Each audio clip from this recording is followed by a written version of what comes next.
इसमें बुज़ुर्ग ये भी इरशाद फरमाते हैं कि जो हमारी उम्मत में भी 3 तरह के गिरोह हैं।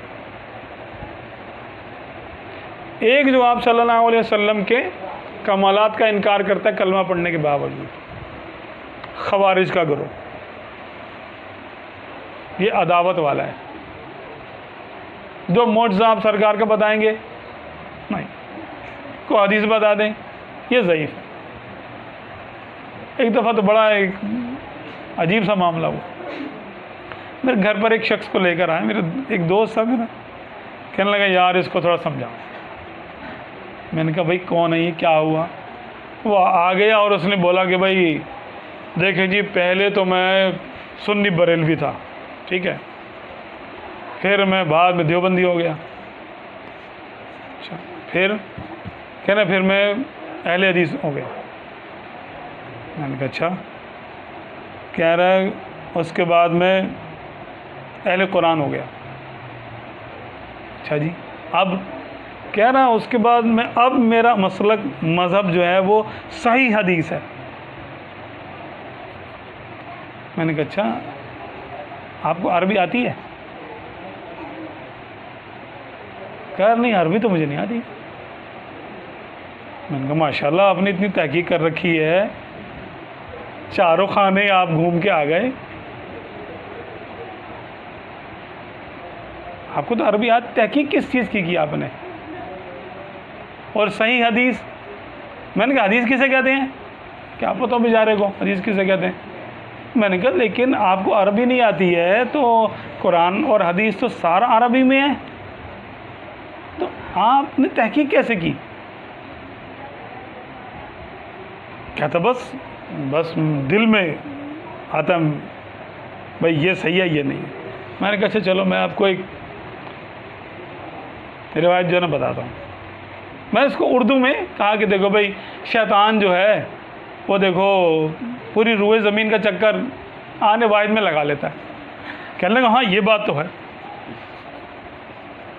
मैंने कोई रिवायत नहीं बयान की, ना अल्फाज बयान किए, कुछ भी नहीं। मैंने कहा ये है ना ऐसा? कहने लगा बिल्कुल ऐसा तो है।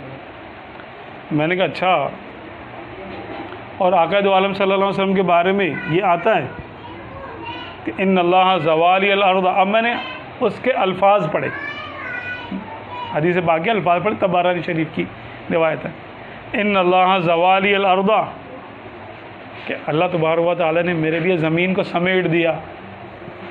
फ़इन्नी नाज़िरुन इलैहा, तो मैं ज़मीन को देख रहा हूँ।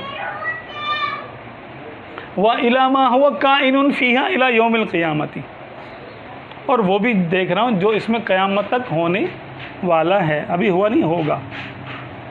कअन्नी अंज़ुरु इला कफ़्फ़ी हाज़ी, जिस तरह के मैं ऐसे देख रहा हूँ जिस तरह के मैं अपनी हाथ की हथेली को देख रहा हूँ।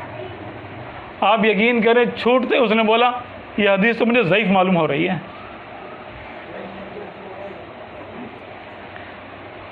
अब तकाबुल था ना बीच में, मैंने इसको शैतान की फजीलत बताई, यानी कमाल बताया उसका, चमत्कार, कि देखो वो रूए ज़मीन का चक्कर 1 सेकंड में लगा लेता है। कहने लगा बिल्कुल सही कह रहे हैं। उसने मेरे से नहीं पूछा कहाँ लिखा हुआ ये, आप मुझे कोई हदीस बताएं, को आयत सुनाएं। ये आपने शैतान की ऐसी बात कर दी? शैतान तो हमारा दुश्मन है, अब दुश्मन की तारीफ़ कर रहे हो। जब मैंने उसको सरकार के बारे में कुछ बताया तो फ़ौरन बोला। मैंने ज़िंदगी में एक ही बंदे को अपने घर से उठा के भगाया, तो खून खोल गया मेरा।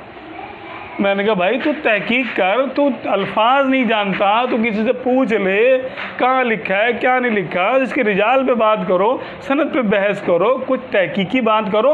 ये तहकीक नहीं है। बगैर तहकीक उसने बोला ये तो ज़ईफ़ रिवायत है, ज़ईफ़ लग रही है। मैं बोला माशाल्लाह लग रही है पे तुमने हुक्म लगा दिया। मैंने उस दोस्त को बोला, मैंने कहा यार इसको मेरे घर से ले जाया, उठा के मैंने बोला इससे मज़ीद बात नहीं कर सकता। क्यों? कि भाई थोड़ा बर्दाश्त तो कर लो, तुम्हारे नबी की बात कर रहा हूँ, नहीं है कि तुम्हारे नबी, खुद तारीफ सुन लो थोड़ी सी। क्या अल्लाह ताला अपने नबी को ये चीज़ नहीं दे सकता? शैतान को दे सकता, हबीब को नहीं दे सकता? क्या चीज़ को मज़हब बनाया हुआ अपना और मसलक बनाया हुआ अपना। फरिश्तों को इतनी ताकत नहीं दी अल्लाह ने। भाई अल्लाह तबारक व तआला ने दुनिया बनाई ही ताकत देकर आजमाने के लिए। आजमाइश कैसे होगी जब बंदे के पास इख्तियार ही कोई नहीं होगा?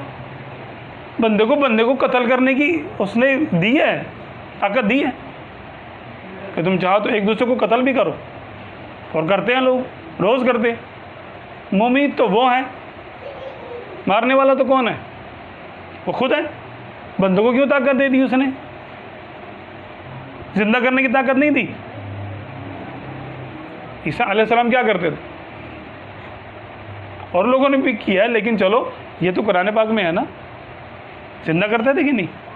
अल्लाह के बंदे ही थे, कोई खुदा तो नहीं मान रहा उनको कोई।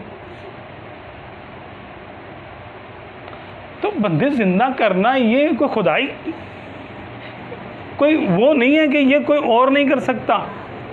अगर अल्लाह चाहे तो किसी से भी करा दे, उसके चाहने पर जब मौकूफ़ है हर चीज़, हर कमाल, किसी की पलक का झपकना अल्लाह के इज़्न पर मौकूफ़ है। किसी का सांस आना या ना आना, अभी कोरोना वालों को देखो, बेचारों को सांस नहीं आता तो क्या हाल होता है उनका, हाँ? या जब सांस अटक जाता है तो कोई दुनिया का डॉक्टर ला सकता है वापस? नहीं ला सकता।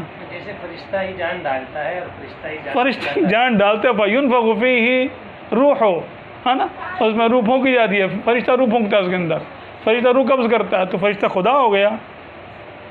हालांकि देखा जाए तो वही पैदा कर रहा है, वही मार रहा है। फरिश्ते माँ के रहम में बच्चे का जिस्म बनाते हैं, ये तो हदीस पाक में है।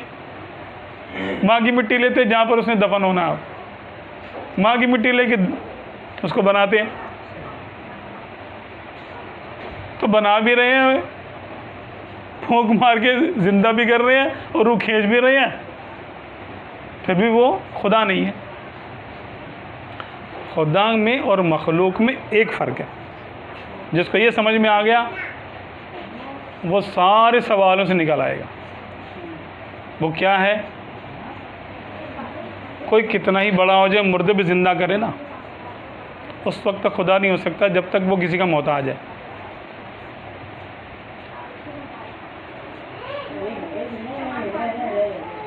जब मोहताज है तो खुदा नहीं हो सकता। खुदा वो है जो किसी का मोहताज नहीं है। बस ये नुक्ता ज़हन में रखिएगा आपने हमेशा। ये तौहीद का इतना बड़ा नुक्ता है कि सिवाय मुसलमानों की ये जो ना किसी के पास नहीं है। ये उलझे रहते हैं वो कि ये क्या है, ये क्या है, क्या करने वाला खुदा है, क्या करने वाला खुदा नहीं है। तो अगर ज़िंदा करना है तो ईसा अलैहिस्सलाम ने ज़िंदा किया, मारना है तो फरिश्ता मौत का रोज़ मारते बंदों को। ये दोनों खुदा क्यों नहीं हो गए? हाँ, नहीं हो सकते ना खुदा। क्यों नहीं हो सकते? कि ये अल्लाह के हुक्म के मोहताज हैं, ईसा अलैहिस्सलाम भी और मलकुल मौत अलैहिस्सलाम भी। इससे बड़ा दुनिया में तो कोई काम नहीं है और कोई बड़ा मौजज़ा नहीं है ना मुर्दे को ज़िंदा करना। मुर्दे को ज़िंदा करने से बड़ा कोई मौजज़ा है बज़ाहिर, ज़ाहिरी एतबार से नहीं है ना। तो ये मखलूक कर रही है, ये तो कर कैसे रही है? क्या अपनी ताकत से कर रही है या अल्लाह की इजाज़त से कर रही है? बल्कि उसके हुक्म से कर रही है।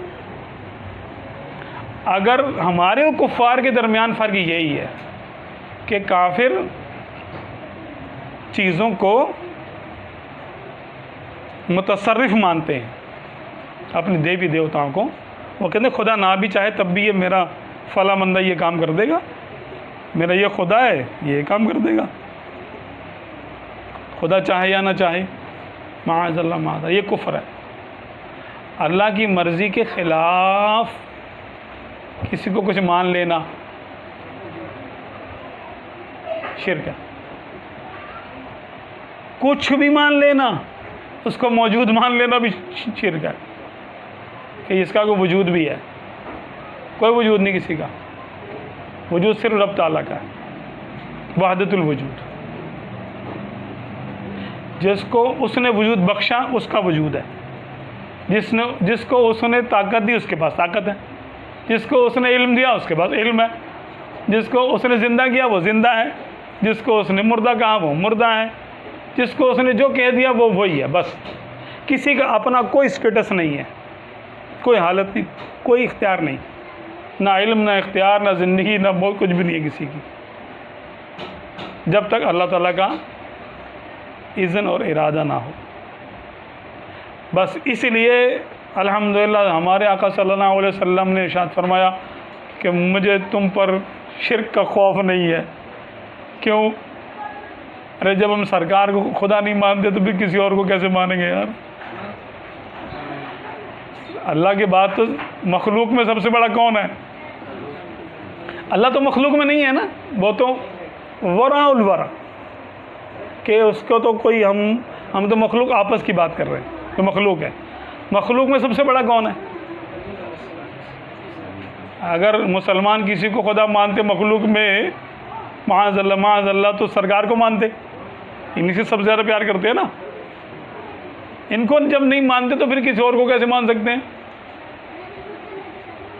तो इसलिए आप सल्लल्लाहु अलैहि वसल्लम ने इस बारे में तो हमें फ्री कर दिया, टेंशन फ्री, क्यों मुझे तुम पर शिर्क का खौफ नहीं है। हाँ ये है कि दुनिया में खो जाओगे, और जिसका खौफ था वो हम खोए हुए हैं। और कैसे खोए हुए हैं कि नमाज की रकातें भी याद नहीं रहती, नमाज ही याद नहीं रहती, कुछ तो ईद की पढ़ते हैं बेचारे।